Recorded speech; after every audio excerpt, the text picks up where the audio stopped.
Tole anak-anakku nala Gareng nala Petruk lan kowe nala Bagong. Kowe padha ngumpula mrene tak jarwani. Aku ora kandhan-kandhan wong kana-kana, mung kowe minangka anakku lan para dulur-dulur ahli lan ahli waris kang isih padha percaya lan gugu marang tembunge Semar. Iki padha rungokno tembunge bapak iki. Kareben kowe ora dadi wong kanung, wong linglung, wong berung kaya wong bingung. Kang sinebut alam donya kuwi ya kabeh sen isine kang katon kumrip tumumpang bumi kasorotan Surya Candra Kartika iki. Dene kabeh isine alam iki kasebut makhluk utawa titah.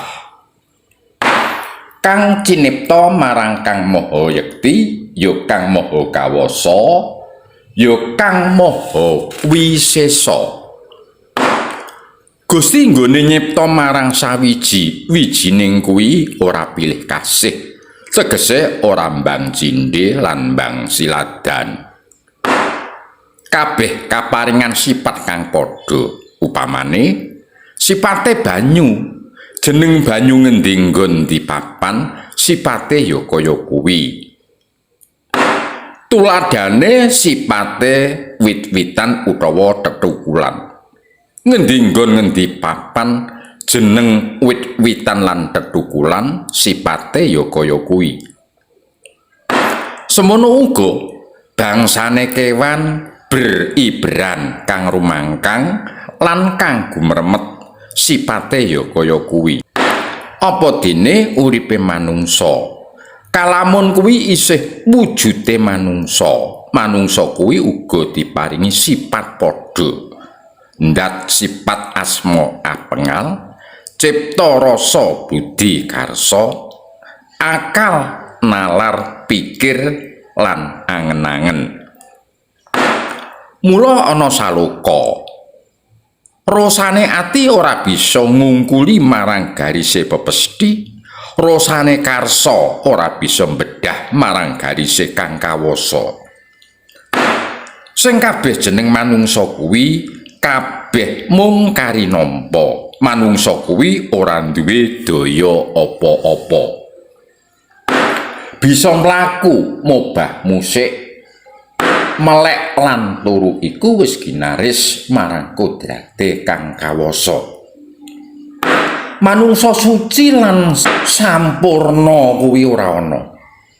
Kalamun isih wujud manungsa, weruh barang becik lan apik iku mesti kepingin.